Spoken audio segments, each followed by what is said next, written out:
Iniciamos nuestra cursada con la unidad 1, que trata el tema de la estética de fin del siglo XX e inicios del siglo XXI.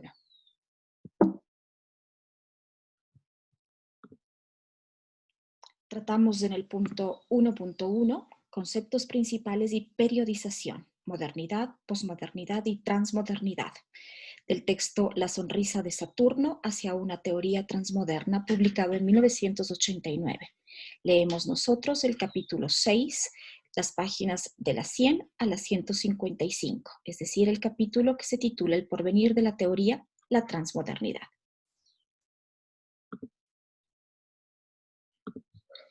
Bien, hasta el momento hemos encontrado una infinidad de puntos de vista, posturas, argumentaciones posibles desde las cuales se han abordado temas que bien pueden conjugar en el arte o con el arte, su sistema y su objeto de estudio. Hemos también entendido que hablar de arte como tal dista de ser un tema simple. De otra parte, hemos visto también que el arte sienta la verdad y la razón del sentimiento, así como el de la experiencia, más allá de la verdad y de la razón del conocimiento cientificista.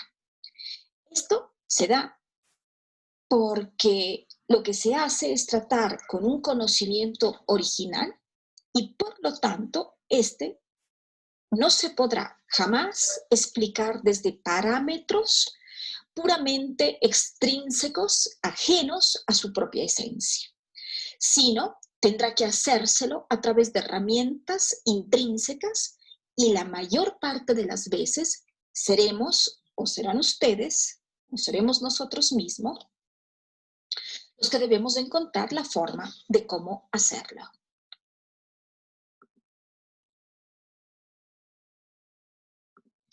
En esta cuarta diapositiva vemos claramente la imagen de la filósofa que estudiamos esta vez.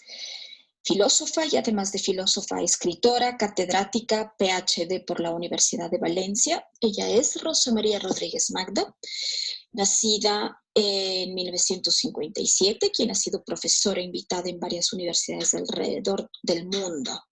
Lugares como Francia, México, Puerto Rico, Estados Unidos, Japón y Estonia la han acogido en diferentes momentos. Ha sido desde 1998 hasta 2015 directora del aula de pensamiento de la institución Alfonso el Magnánimo, así como también de la revista Debates. Desde 1996 a 2003 ha sido directora de la Fundación Tercer Milenio UNESCO. Es una filósofa que se especializa fundamentalmente en pensamiento contemporáneo. Sin embargo, ha sido también autora de numerosos libros, ediciones y artículos sobre teoría feminista, crítica y creación literaria.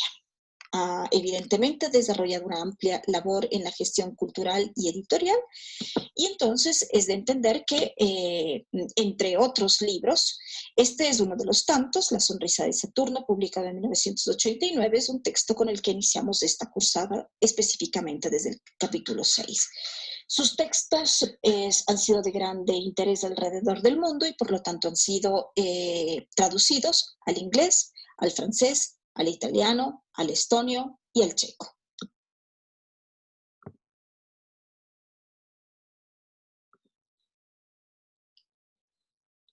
La diapositiva que observan en este momento no es más que la portada del libro que hemos leído, La sonrisa de Saturno hacia una teoría transmoderna. ¿Qué es lo que sucede con este texto? La misma Rosa María Rodríguez Magda menciona a lo largo de las páginas de este texto que la continuidad del proyecto moderno se traslada hacia una sociedad postmoderna, es decir, al tránsito y a la repetición, en cierta forma rebajada, a la copia distanciada, fragmentada e incluso hiperreal de situaciones concretas que ya fueron realizadas, que ya fueron promovidas en algún momento y que pretenden permutar en este esfuerzo de emancipación progresiva, más no en la banalidad del siglo XX, la banalidad de fin de siglo. Entonces, según Rosa María Rodríguez Magda, lo que se hace en este momento es utilizar las características de la sociedad y del saber postmoderno para continuar la modernidad, pero no por los mismos medios, sino una modernidad que lo que hace es introducir y resaltar en cierta forma características que forman parte de nuestro mismo presente. Entonces, ¿qué es lo que menciona dentro del texto en líneas generales? La modernidad es el proyecto, la posmodernidad es la fragmentación de este proyecto, la transmodernidad termina siendo el retorno simulado en la pluralidad. En definitiva, el libro de Rosa María Rodríguez Magda termina reuniendo un conjunto de textos que no hacen más que referirse a un tema común, es decir, la caracterización de una buena parte de las polémicas, de los problemas, de las situaciones, de las posturas, de las conjeturas que se dieron a finales del siglo XX y que posiblemente se siguen dando hasta este momento. No posiblemente, con total seguridad, se siguen argumentando y discutiendo incluso en este momento.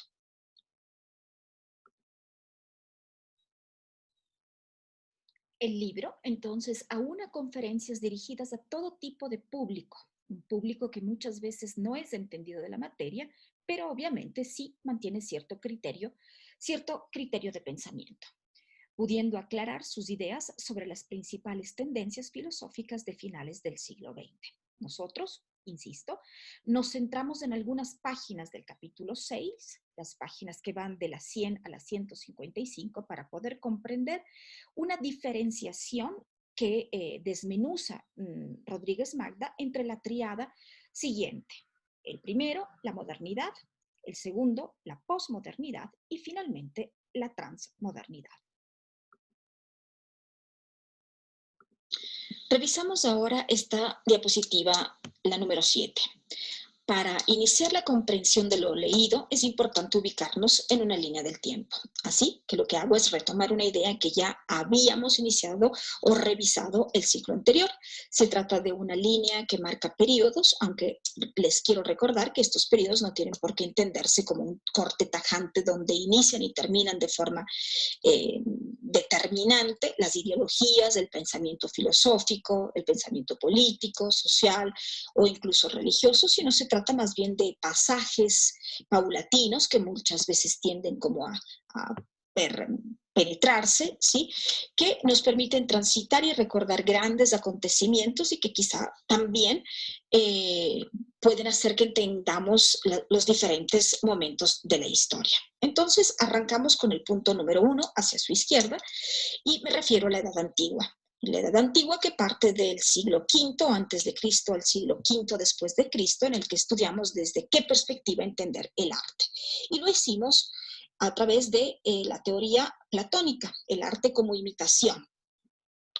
También entendimos cómo esta ideología se sucedió por un largo periodo, la llamamos la Gran Teoría, una teoría que se instala por 2000 años y posiblemente más hasta hoy. Luego, el segundo punto que ustedes ven en la gráfica refiere a la Edad Media, una etapa de 10 siglos que van desde el siglo V después de Cristo hasta el siglo XV después de Cristo aproximadamente, un periodo de mucho interés para el pensamiento y que, a pesar de ser catalogado como un periodo oscuro o también denominado por muchos el oscurantismo, se ubica entre dos épocas consideradas como florecientes. Es decir, hablamos de la Edad Antigua o la Antigüedad Clásica y también del Renacimiento. Un largo periodo entonces también dominado fundamentalmente por la fe, pero sin embargo también reconoce el dominio de la razón a través de algunos importantes autores, y entre ellos quizá podríamos recordar a Santo Tomás de Aquino y a San Agustín. Quizá el último fue el que se estudió. Y finalmente, después del segundo, está el tercer punto, se refiere a la Edad Moderna, también denominada en un segundo momento como Edad Crítica, que va desde el siglo XV después de Cristo hasta el siglo XX después de Cristo. Pensemos aquí en algunos autores, como el alemán Alexander Baumgarten, fundador de la estética. También pensemos en Immanuel Kant, a quien recordamos a través de la crítica del juicio o la famosa crítica de la facultad de juzgar, y quien nos dijo además que la estética es una reflexión sobre los problemas del arte. Aquí quizá también nos hace falta recalcar que si bien un variado número de ciencias se ocupan de la obra de arte, solamente la estética analiza filosóficamente los valores que en ella están contenidos. En fin, nos concentramos en el último periodo, el cuarto punto, ¿sí? A su extrema derecha, que es denominado la edad actual, pero también fragmentado, ¿sí? Podría denominarse también modernidad, posmodernidad, transmodernidad del siglo XX y del siglo XXI, para poder entender esta triada que nombra precisamente la autora Rosa María Rodríguez Marta, y que, acorde a la gráfica que aquí presento, también puede dividirse en la primera edad moderna, siglo XV, ¿sí? Arranca desde el siglo XV hasta el siglo XX, plena edad moderna, desde la Ilustración, el siglo XVIII, entonces hasta hoy, o la tardoedad moderna, desde la posmodernidad, transmodernidad, o llamada posmodernidad y transmodernidad, que es todo el siglo XX y el siglo XXI.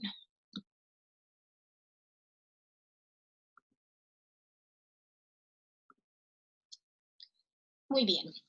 En cuanto a esta diapositiva, una vez que hemos revisado esta línea periódica a través del tiempo y de habernos un poco ubicado, nos preguntamos, o cabe la pregunta, ¿cómo explicar la edad actual?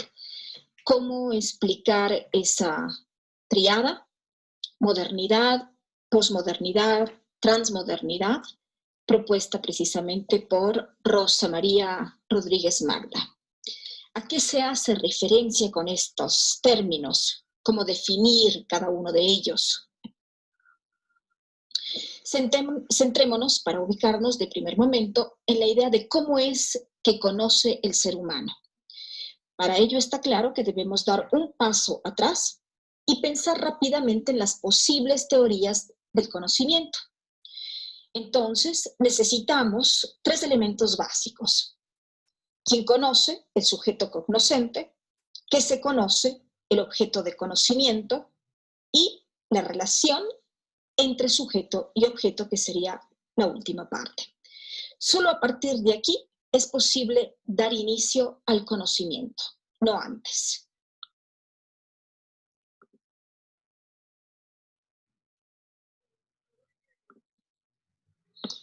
Listo.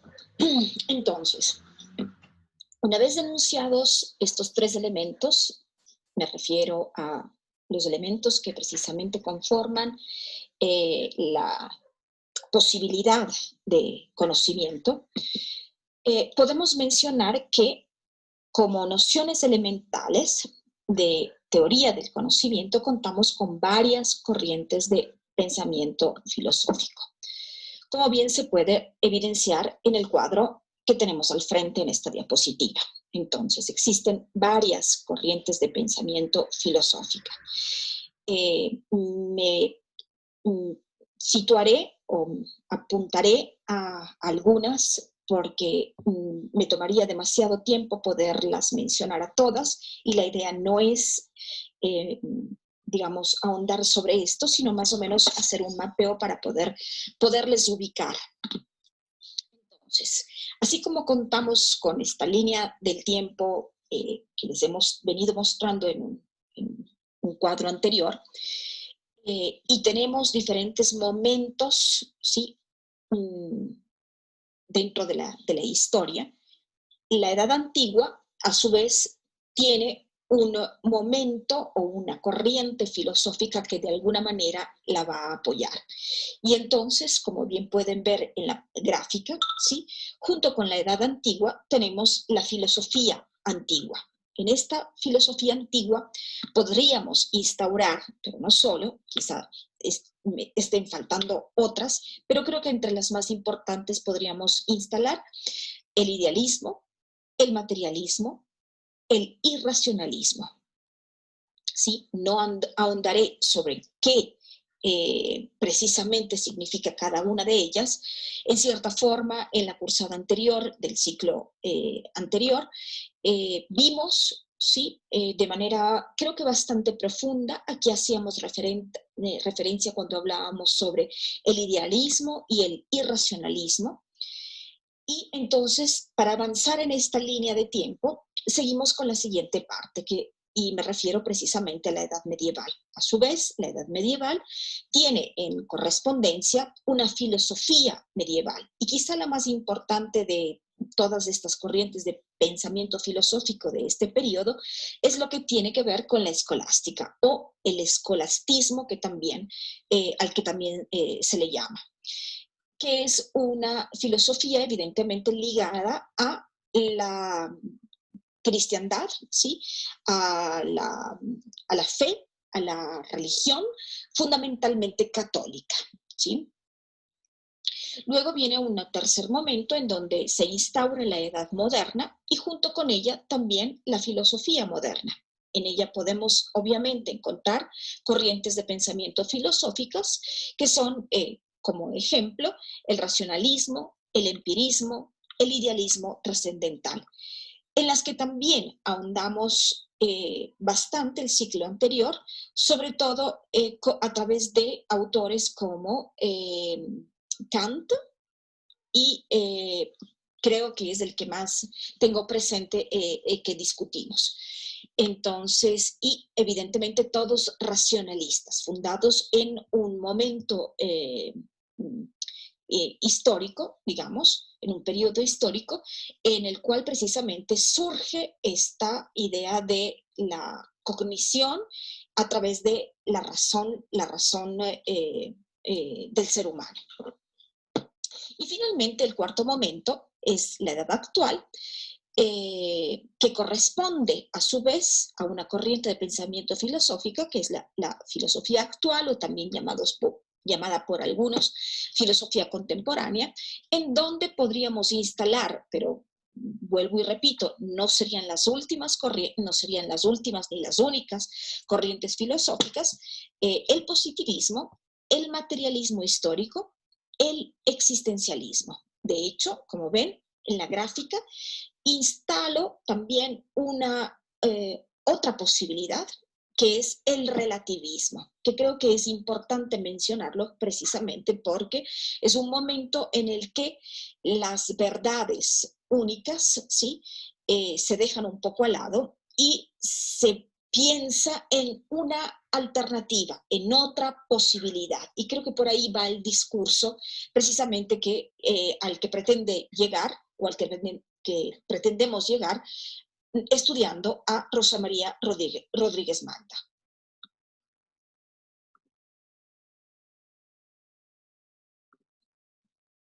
Listo, muy bien. Paralelo a lo mostrado en la diapositiva anterior, el pensamiento también se define por varios métodos de estudio, y entre ellos tenemos, insisto, no son los únicos, sin embargo son los más cercanos para poder explicar precisamente la teoría que estamos estudiando. Entre ellos tenemos el estructuralismo y el postestructuralismo. En primer lugar, todo conocimiento debe contar con una forma concreta, una manera, un método de hacer y también de saber, de conocer. Pues esto no hace más que ser la esencia del posible estudio desde diferentes disciplinas como la antropología, la sociología, la cultura, el arte, la historia, para poder entender bajo una estructura la condición social, política, real de la vida misma. Es así como, de hecho, se plantea el modo de producción promovido por Karl Marx, que se trata de una estructura cuyas leyes imponen o se imponen a los sujetos, de modo que llega a proponer que las revoluciones las hacen las estructuras, mas no los hombres o las mujeres. De esta manera, una estructura es una composición teórico-filosófica que permite organizar la realidad social de manera ordenada a través de pequeñas o grandes relaciones comunicacionales entre los sujetos humanos, evidentemente. Entonces, aquí la noción entre significante y significado, que es una noción absolutamente estructuralista, de estructura, prima siempre el significante. Entre los filósofos estructuralistas contamos con algunos ejemplos y entre ellos podemos mencionar a Ferdinand de Saussure, a Ludwig Wittgenstein, a Jacques-Émile Lacan, a Claude Lévi-Strauss, a Roland Barthes, a Louis Althusser, entre otros. De otro lado está el postestructuralismo, un método que nace en contraposición crítica al estructuralismo. Rompe el paradigma y la epistemología estructuralista porque se cree que la estructura es una condición innata, sine qua non, de las cosas. Por lo tanto, se da mayor interés no al significado, sino a los significados. Se abole el sujeto como tal y se da paso al otro, lo que llamaríamos la différance, o lo que algunos autores hablan precisamente de la diferencia del otro. No se busca entonces la verdad porque ellas no son únicas. Se da pie a un nuevo método, a una nueva corriente que es el relativismo.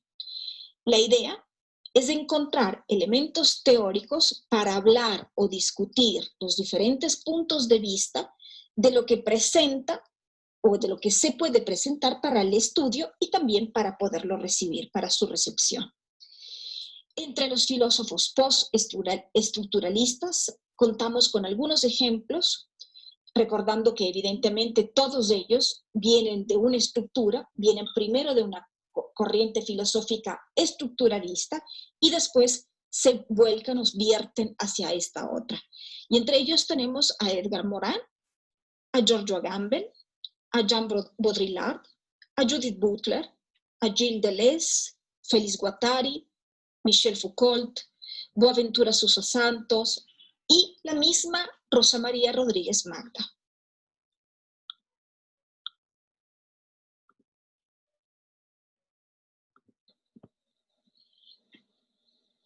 Ahora, y entrando precisamente ya en el estudio mismo del texto de Rosa María Rodríguez Magda, cabe recalcar lo siguiente, que en su condición fundamentalmente femenina, menciona claramente en el texto leído, en la página 43, una página que ustedes evidentemente no revisaban, menciona lo siguiente, y para ello lo transcribo. Me gustaría empezar por esto, ¿sí? Transcribo y leo a su vez la cita. Y dice lo siguiente: se nos muere inconcluso el proyecto de la modernidad, aquella ilustración que sobre todo para nosotras, las mujeres, se reveló insuficiente y con ellas la parafernalia de las grandes palabras, la historia, el sujeto, la revolución, la razón. Cierro la cita. Entonces, ¿a dónde quiero llegar con esto? ¿Y por qué la cito? Y cito una parte del texto que ustedes no leyeron. Porque queda claro con esto que siendo Rosa María Rodríguez Magda una férrima feminista, apunte ella misma, y está bien que así lo haga, a pensar que solo desde finales del siglo XX es que se termina pensando precisamente no solo en femenino, sino ante todo sobre lo femenino. De hecho, Rodríguez Magda cree que en cierta forma consciente o incluso inconscientemente, las dos tendencias feministas, y me refiero tanto a la que promueve el feminismo de igualdad como a la que se enraiza en el feminismo de la diferencia, ha aceptado desde siempre el modelo que impone, en cierta forma, el método dialéctico. No sé si recuerdan que se había hablado ya en el ciclo anterior del método dialéctico, de este método en calidad de contrapuestos. Entonces menciona una dialéctica de opuestos, la dialéctica de opuestos en donde interviene el amo y el esclavo, donde el hombre y la mujer se ven siempre como contrarios, amo y esclavo, como elementos absolutamente opuestos que van siempre a definirse por su lucha, por sus derechos siempre opuestos. ¿Y por qué se hace alusión a una dialéctica de opuestos? Pues porque aquí no se da cabida a la síntesis, que es la última parte precisamente de esta contraposición dialéctica. Aquí esta posibilidad resulta casi inaudita, o al menos parece ser no deseada de inmediato, sino quizá en un momento no inmediato, un momento más lejano, quizá a futuro.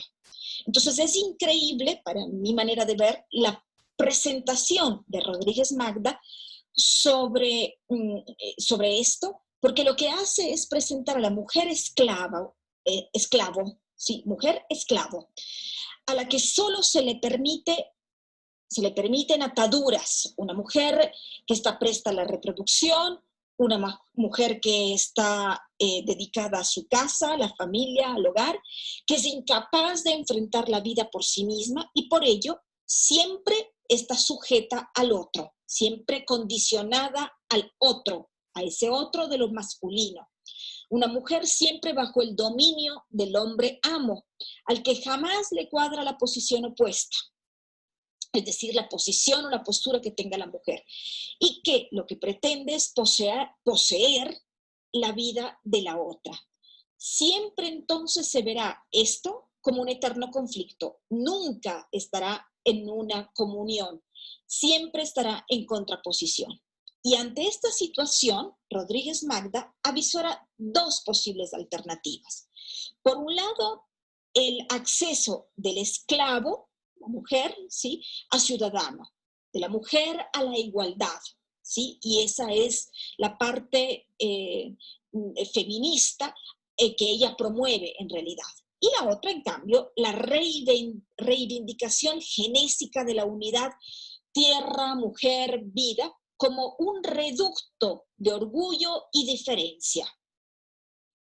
Y es aquí entonces donde las razones, los discursos o los proyectos omnipresentes, es decir, aquellos proyectos totalitaristas, ¿sí?, en donde no se toman o no se consideran las voces del otro, sino siempre el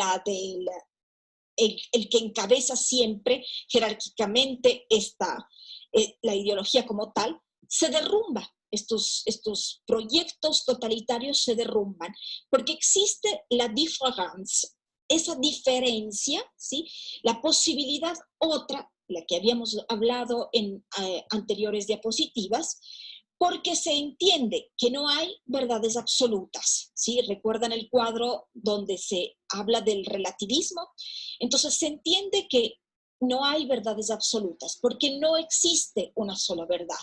Y así no hablamos del discurso único y absoluto con letras mayúsculas, sino de los discursos, de los múltiples, de las posibilidades de discurso, ¿sí?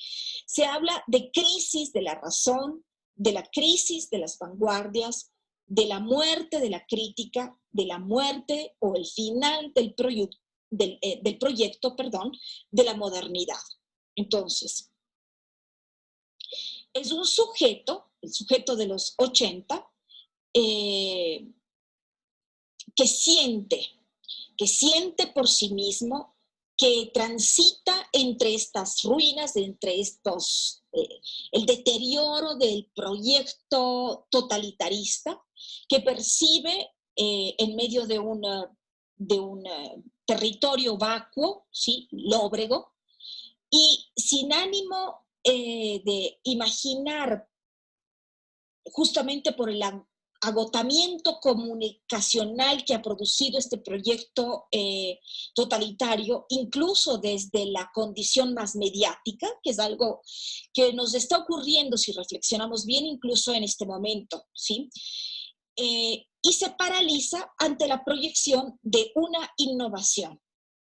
Sin otro resultado más, sin otra posibilidad más, entonces vuelca su mirada al pasado para poder reflexionar sobre esto en medio de situaciones irónicas, en medio de una parodia, en medio de la nostalgia, construyendo un estilo quizá un poco decadente, frívolo, siempre en constante combate.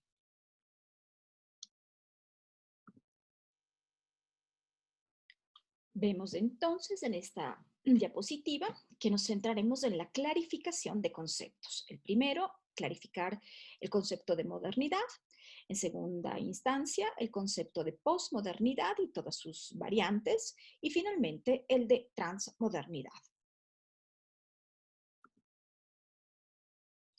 Aquí vemos dentro del término modernidad, Rodríguez Magda hace una diferenciación entre los términos que por muy similares que sean, definitivamente no son iguales. Y entonces hablamos de moderno y lo acercamos hacia el siglo XV, hablamos de modernidad acercándolo hacia el siglo XVIII, el modernismo acercándolo hacia el siglo XIX y finalmente la modernización acercándolo hacia el siglo XX. Recuerdo claramente que estos no son periodos que son tajantes, ¿sí? Sino más bien que tienden a diluirse. De hecho, lo moderno sigue estando presente en la modernización o en el siglo XX, o sigue siendo parte de esa modernización, de esa actualización.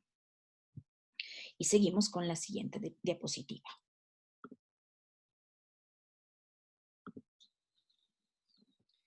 Bien, entonces seguimos con la clasificación y la clarificación de los términos, cosa que ya empieza evidenciándose en la diapositiva 3, en la diapositiva anterior. Una vez que se ha presentado esa línea del tiempo en la anterior incluso diapositiva, bien sabemos que la época actual, la del siglo XX y XXI, se la conoce como una división entre modernidad, posmodernidad y transmodernidad, que es lo que se presenta anteriormente.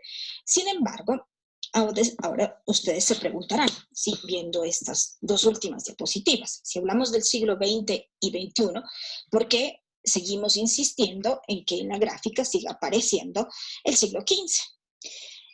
Les recuerdo que la idea es simplemente la de ubicarnos, ¿sí? Ubicarnos incluso gráficamente. Sin embargo, ya les he dicho que no se trata de cortes precisos que tienden a separar un momento de otro, sino más bien hacerles entender que ideales de otras épocas aún están vigentes y que siguen como, digamos, permutando en cierta forma. Para ello, entonces, y para entender con mayor precisión, aunque la idea no es dar definiciones absolutas, eso es lo que no, precisamente lo que no pretendo, por ello es que para mí es muy importante que al final ustedes se pronuncien y den sus razones, sus opiniones. La cátedra, de hecho, se va a fundamentar en las argumentaciones que ustedes puedan, digamos, construir. Entonces, Rosa María Rodríguez Magda sigue desmenuzando, fragmentando cada una de las partes y realiza una consecuente división entre los vocablos que aquí aparecen en la gráfica. Me refiero a moderno, modernidad, modernismo e incluso modernización. Y dice que más allá de ser usados frecuentemente, incluso como sinónimos, es importante separarlos para poder diferenciarlos. Entonces, en cuanto al punto número 1 de la gráfica, el término moderno, ¿sí? Refiere a la época moderna, una época que aproximadamente se puede ubicar en el siglo XV o en el periodo renacentista. Incluso algunos autores hacen referencia a la conquista de América, 1492. Lo moderno o el término modernus, dice Rodríguez Magda, fue empleado por primera vez en el siglo V y ha estado ligado siempre a lo nuevo, por contraposición a lo antiguo. Y creo que eso también es significativo poder reparar. ¿Por qué? Porque es parte de la propia ideología de la época, pues cuando no era lo uno, era lo otro. Uno u otro, no los dos juntos, siempre en confrontación, nunca ambos, nunca la otra posibilidad, lo de lo alterno, ¿sí? Aunque se ha ido cambiando esta definición, digamos, según las épocas. El segundo punto que ustedes ven en la gráfica es el término la modernidad. Refiere al llamado iluminismo, al siglo de oro, al siglo de las luces, como quieran llamarlo, es el proyecto surgido precisamente en la Ilustración, es decir, en el siglo XVIII, cuya característica principal quizá es propia de una época cultural que se gesta por la separación de la razón intrínseca de la religión y la metafísica, en la cual Rosa María Rodríguez Magda distingue tres esferas autónomas: la ciencia, la moralidad y el arte. Y en donde hay ideales políticos, de sociedad, de construcción humana, que van ligadas a algunos pensamientos que hasta el día de hoy son claves para entender los que los ha promovido la Revolución Francesa. Aquí también hablamos de un fenómeno artístico literario y o también de un proyecto filosófico político, desde donde la autora distingue tres momentos de la modernidad que van en orden descendente, es decir, de más a menos en cuanto a la línea del tiempo que he presentado anteriormente. En el primer caso, llamado también primera modernidad, recordando incluso la periodización del primer gráfico y entendiéndolo como fenómeno artístico literario, lo concentramos en un filósofo específico, el filósofo francés Charles Baudelaire, y sus manifiestos que amplían la perspectiva que están presentes en las primeras vanguardias. Me refiero al futurismo, al surrealismo, al dadaísmo, quizá tantas otras más, hasta la última vanguardia que para Rodríguez Magda es el pop art de los 60. En el segundo caso, cercano al filósofo estadounidense Marshall Berman, la fecha corresponde a la Ilustración. Y aquí también es importante revisar tres etapas. La primera, del surgimiento de la nueva sensibilidad moderna, que va desde comienzos del siglo XVI hasta finales del siglo XVIII aproximadamente. La segunda inicia de la década revolucionaria de 1790 y comprende todo el siglo XIX, y la tercera, la del siglo XX. ¿Qué es lo que dice Berman? Dice que ser modernos es estar en medio de una especie como de tormenta que es propiciada precisamente por la modernización. Es estar ligados a los descubrimientos científicos, a la industrialización, a la tecnología, al crecimiento demográfico, a los nuevos sistemas de comunicación de masas, en fin, a la expansión del mercado fundamentalmente capitalista, que es un pensamiento mundial que perpetúa principalmente el dinamismo como material económico, pero también el material cultural. Su única intención, sin embargo, es arrasar con todo: los ambientes físicos, instituciones sociales, ideas metafísicas, visiones artísticas, valores morales, en fin, todo, con tal de seguir adelante con la productividad y, obviamente, seguir enriqueciéndose siempre más. Por lo tanto, se apela a tener siempre una mirada atenta, crítica, creativa, dispuesta a transformar a favor del saber ilustrado. Mientras que en última instancia está el sociólogo estadounidense Talcott Parsons, tal como aparece en el texto. Para él, la sociedad moderna adquirió su forma a partir del siglo XVII a través de tres procesos de cambios de estructura revolucionarios. El uno, que tiene que ver con la revolución industrial de finales del siglo XVIII, que muestra cambios profundos y que deja atrás la sociedad agraria, entonces es una sociedad comunitaria, de trueque, etc. El segundo, que se refiere a la revolución democrática o revolución francesa, o a varias revoluciones en realidad, la revolución francesa de 1789 y las otras que le suceden también, como la revolución de 1830, llamada revolución de julio, o las tres gloriosas, la revolución de 1848, también llamada la revolución de los pueblos, la revolución también de 1871, llamada la Comuna de París. todas estas promotoras de cambios radicales que apuntan a una autogestión de proyectos políticos populares. Finalmente, la revolución educativa, que se extiende, que pretende extender la educación formal a las poblaciones donde se construye un proceso de alfabetización. Vemos entonces que hay discrepancias clarísimas en cuestión de datación. Sin embargo, en lo que sí hay cierta concordancia entre los autores es en las características de la modernidad, y evidentemente las características que las une es la propuesta dinamizadora, la propuesta innovadora, que lo que hace es generar cambios, que además se apega a la célebre definición de Baudelaire, que dice de modo textual, incluso en el texto: la modernidad es transitoria, fugitiva, contingente. La mitad se refiere al arte y la otra mitad, en cambio, es lo eterno y lo inmutable. Entonces, la modernidad, definida modernidad o entendida modernidad vanguardia, se caracteriza en definitiva por los grandes relatos, aquellos que legitiman la idea única, el proyecto, la historia, la emancipación, la razón. Narrativa que hoy afortunadamente ya no se sostiene. Ahora, hay que decir también que no todo el proyecto moderno se instala en las vanguardias, y no es difícil deducir que estas terminan siendo la primera etapa de transformación.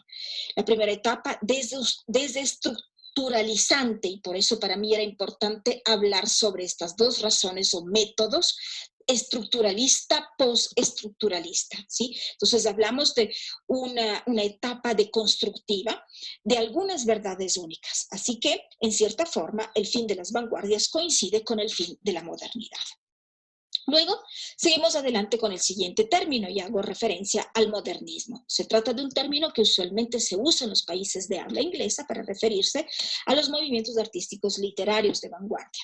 Es un periodo en el que se manifiesta una profunda oposición a la cultura burguesa que imperaba en ese momento, y hablo de finales del siglo XIX o últimas décadas del siglo XIX, quizá para ser más exactos. Un periodo que se encuentra en medio de corrientes artísticas como el Art Nouveau, dado entre Francia y Bélgica; el Modern Style, dado principalmente en Inglaterra; el Secesión, dado en Austria; el Jugendstil, dado en Alemania; el Liberty, dado en Estados Unidos; o el Floreale, dado en Italia; o posteriormente otras corrientes como el impresionismo u otros ismos, dadaísmo, surrealismo, cubismo, en fin, alrededor de 500 aproximadamente, que surgen de modo muchas veces simultáneos, de modo paralelo incluso, desde finales del siglo XIX e inicios del XX, bajo manifiestos absolutamente desaprobatorios ante la sociedad y el sistema. Para ciertos pensadores del modernismo no se afinca solo el movimiento literario que se apega al postromanticismo, ese movimiento que parte del romanticismo y del realismo de mediados del siglo XIX, sino también refleja la condición artística prometedora que deriva de una crisis espiritual occidental que arranca en los inicios del siglo XX y se prolonga hasta el final de la Primera Guerra Mundial, es decir, hasta 1918 aproximadamente, quizá un poco más allá, como resultado también de la inconformidad ante la imposición capitalista como única forma social, también ante la imposición económica, al debilitamiento monárquico, al imperio, que terminarían casi en su totalidad diluyéndose a lo largo del siglo XX, con algunas excepciones con las que contamos incluso hoy. Finalmente, el siguiente término, la modernización, remite a estructuras claras, a procesos materiales, políticos, económicos y sociales que responden a mecanismos varios que permiten mantener la sociedad actualizada. De ahí precisamente el uso de estar modernizados, estar actualizados. Aquí se presenta el filósofo economista, sociólogo e historiador alemán Max Weber, quien identifica el proceso de la modernización con el de una racionalización progresiva a través de tres tipos de racionalidad: la deliberada, la formal y la discursiva. La más relevante para él es la deliberada, porque en este proceso modernizador permite eficacia administrativa, apunta hacia el progreso, hacia la productividad, pero también hacia el control, hacia la burocratización. Recordemos que no necesariamente el progreso entendido como productividad cuantitativa, solo cuantitativa, es sinónimo de efectividad del desarrollo social, de desarrollo humano, sino podría equivaler justo al fracaso de lo que intentaba promover la Ilustración. Un proyecto que se ve diluido, su ideal de la libertad en medio justamente del aprisionamiento, en medio de la esclavitud. Pues vemos grandes masas de individuos que están prácticamente subyugados a máquinas, desposeídos de sí mismos, de su propia libertad del hacer, hasta incluso parecer como una especie de robots. Y si no, miremos lo que justo está ocurriendo en este momento de crisis mundial, en medio de una epidemia abrumadora que ha cambiado el modo de operar de todos. Véanse ustedes mismos cómo están desde casa, ¿sí? En actividades reprogramadas. Véannos a nosotros los docentes, vean a sus padres o familiares atendiendo actividades de casa, actividades de trabajo, actividades de seguir a los chicos en sus clases a través de sistemas de aprendizaje virtuales, en fin. Pregúntense, ¿qué está ocurriendo? Así es como entonces las grandes utopías se tornan en sueños vacuos, engañadores, desalentadores. Es bien cierto que el proyecto moderno apuntaba al progreso, intentaba repensar las luchas de seres al margen de esa población minoritaria que el movimiento ludista defendió. Estoy hablando de un movimiento social encabezado por el tejedor inglés Ned Ludd, desarrollado durante el primer periodo de la industrialización, aproximadamente en 1780, y que fue en medio de cruentos enfrentamientos, fue el promotor de que los trabajadores se hicieran, digamos, o se enfrentaran a sus patronos para destruir máquinas que reemplazarían su trabajo y, por lo tanto, contrarios a la introducción de esta maquinaria moderna en el proceso productivo. Pero también es cierto que a ese proyecto, pero sobre todo a la modernización, se le adjudica efectos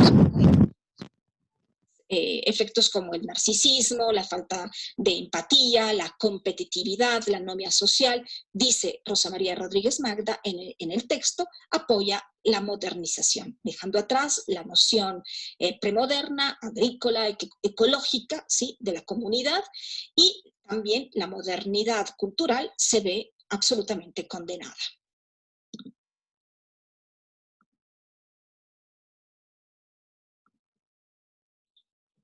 Ya presentadas las diferencias de términos anteriores, es de entender que nos enfrentamos a una crisis, la crisis de la modernidad, que a decir de Rosa María Rodríguez Magda, debe ser vista desde una amplia perspectiva que se entiende bajo 4 posibles frentes, que son los pilares del conocimiento moderno, siendo estos la razón, el sujeto, la historia y la realidad.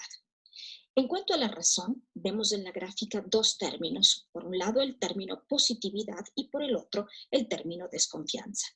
Son estos 2 términos los que precisamente generan desestabilidad, pues la razón moderna siempre ha defendido la emancipación del sujeto individuo en todos los campos del conocimiento, el moral, ético, religioso, económico, social, político, y ha mencionado que el conocimiento adquirido previamente de forma acrítica es inútil. También ha promovido el desprendimiento del pasado porque la razón también debe emanciparse de ese pasado. La razón moderna, dice, es valerosa, positiva, libre de temor, lucha contra la superstición, en definitiva, es autónoma. Y aquí Paul Ricoeur, el filósofo francés, se pronuncia y detecta que en la razón moderna debe instaurarse también la sospecha. Y quizá la crisis reside en que, a pesar que la razón moderna no refleja limitaciones, sí anhela precisiones. Para Ricoeur, la razón debe desocultar intereses refundidos y justo por eso, dice él, es que se da inicio a la crisis de la razón de la modernidad. La razón se desarticula y propende a la sospecha, es lo que en cierta forma caracteriza a la escuela de Frankfurt y a sus pensadores. Son ellos quienes hacen que la razón pueda sospecharse. Hablamos entonces de una escuela que se instaura en un periodo de profunda crisis que se rige en un pensamiento postestructuralista, un pensamiento catártico de autodenuncia que evidentemente no es la que manifiesta la razón o el que manifiesta la razón de la modernidad y por ello es que presencia su fin. El siguiente término de la diapositiva, el término sujeto, se presenta en este cuadro en estrecha relación con el mundo y así también con la percepción de él o sobre él, provocando la disolución de conceptos metafísicos. El sujeto moderno, de hecho, se ve en parte reflejado en características que el filósofo francés René Descartes denomina como ego cogito, el yo pienso, donde el sujeto es el fundamento del conocimiento, pues de él depende absolutamente todo. Y por otra parte, gracias a Kant, conocemos el sujeto trascendental, aquel que depende de las percepciones, pues en la acción cognoscente se encuentra el yo empírico o psicológico. Entonces, si hasta ese momento se creía que el problema del conocimiento giraba alrededor del sujeto hacia el objeto, la propuesta de Kant lo que hace es revertir esa relación, haciendo que el objeto se adecúe al pensamiento del sujeto y se sostenga no solo en una noción objetiva, sino también en el carácter subjetivo e inconsciente. Desde aquí ya se presencia un paulatino fin. No hay lugar para el mí mismo, el yoísmo. Incluso la identidad del yo empieza a verse como una marca más del totalitarismo de la razón. La idea de esto es verse desde el otro lado de uno mismo, en aquellos lugares desconocidos que no se ordenen de forma programática y con sentido, ese sentido moderno propio de la lógica capitalista, sino que va a adherirse a un carácter pulsional, mismo que instaura Lyotard cuando reflexiona sobre el goce corporal, o desde los deseos, tal como lo entiende Gilles Deleuze en cuanto a una síntesis maquinadora y pasiva que funciona desde una unidad productiva, una máquina de máquinas, donde el deseo de autoproducción del inconsciente, propio de las sociedades de control, aparece como lugar movedizo, lugar de pronunciamiento. El término que sigue, historia, como proyecto de la modernidad, es fundamentalmente un proyecto histórico, pues con la Ilustración nace justamente la idea de la historia, noción que, pretendiendo dar razón del curso de los siglos, ha mostrado una hegemonía temporal bastante reducida.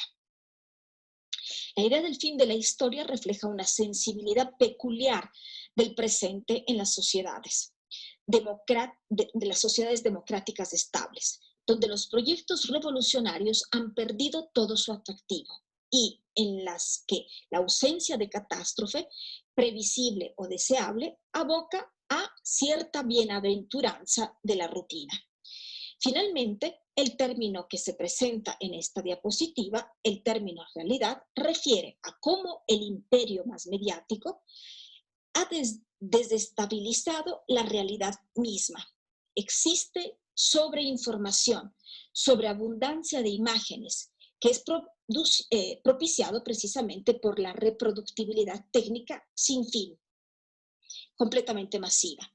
Cosa que según Rodríguez Magda nos lleva a lo que denomina efecto Disneylandia, donde lo real no es más que una ficción útil, en donde lo que se obtiene es el deceso de la realidad.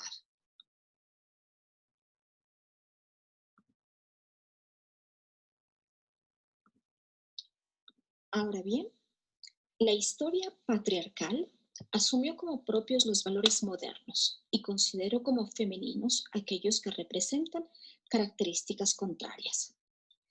Si decimos que nos dirigimos hacia una estética postmoderna, no podemos dejar de aclarar que nos encontramos con una estética de carácter kitsch, que frente a la muerte de los valores de la modernidad se ve ligada a otros valores, la sofisticación, la banalidad, la seducción, el cuidado del cuerpo, la estética, lo fragmentario, mismos que tienden a repetirse sin significado alguno, así como si se tratase de una visión disonante, distorsionada, frívola, pero promotora, en cierta forma, de consensos y aceptación.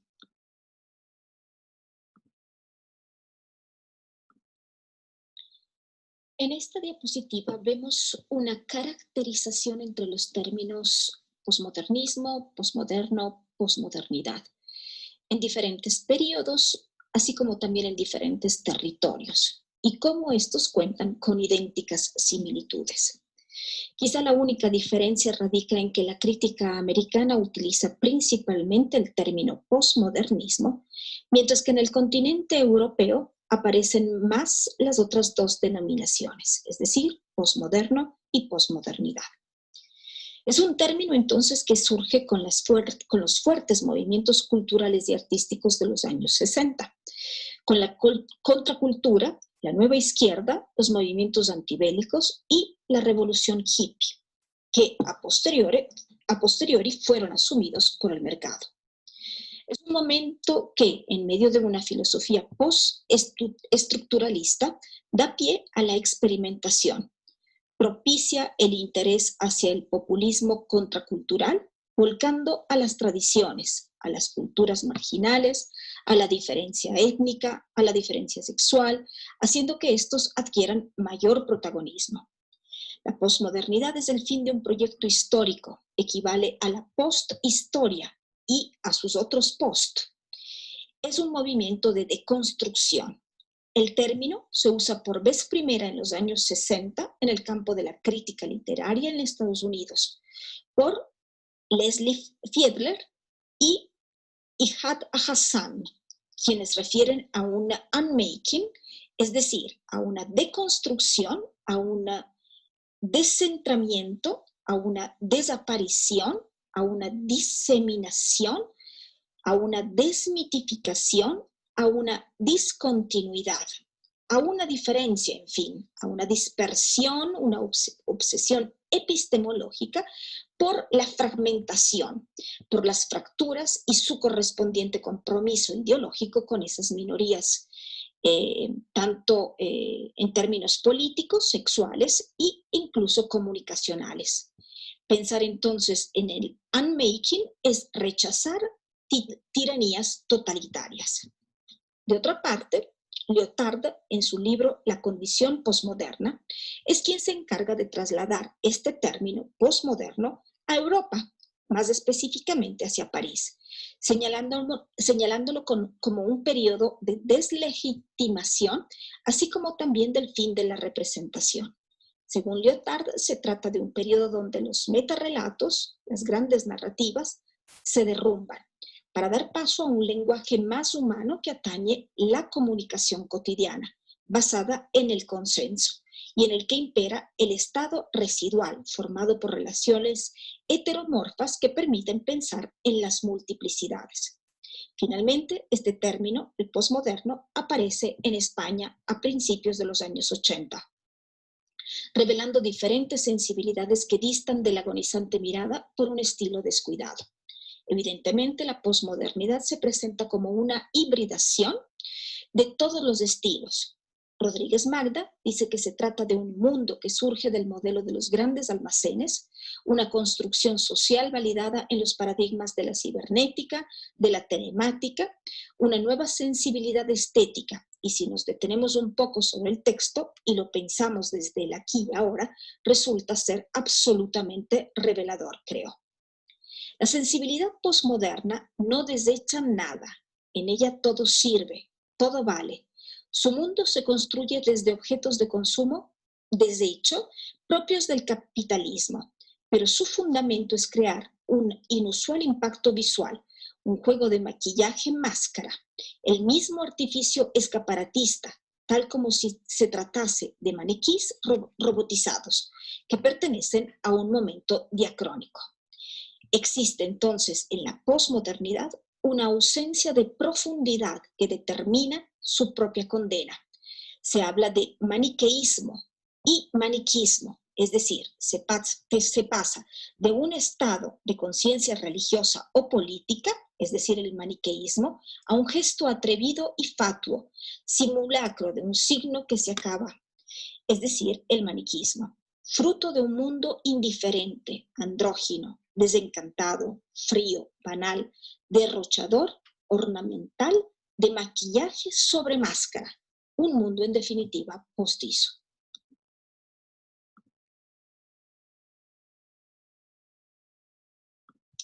Ante este panorama, no nos queda más que preguntarnos cuál es la alternativa entonces. Rosa María Rodríguez Magda apela a la transmodernidad, a esa pervivencia, a esa permutación de las líneas del proyecto moderno en la sociedad posmoderna, a su circulación y reproducción de esa copia lejana, fragmentada, que evidentemente se ha sintetizado y que permite un relativo cambio de paradigma. Se trata de utilizar las características de la sociedad y el saber postmodernos para continuar la modernidad, no por la misma vía, sino por otros medios, porque la modernidad se cuela y cala nuestro presente. La modernidad entonces para Rosa María Rodríguez Magda es del proyecto, la posmodernidad su fragmentación, la transmodernidad su retorno simulado en lo plural.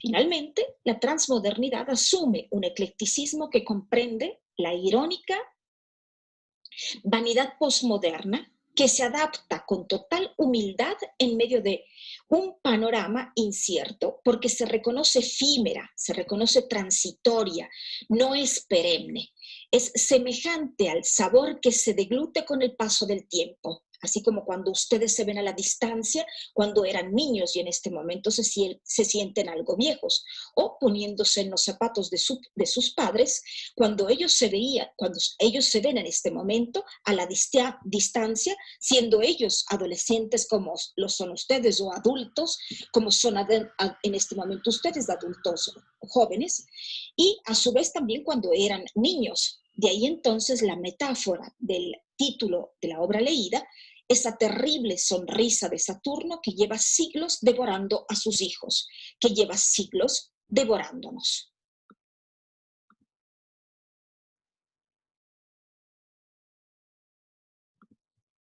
Bien, de modo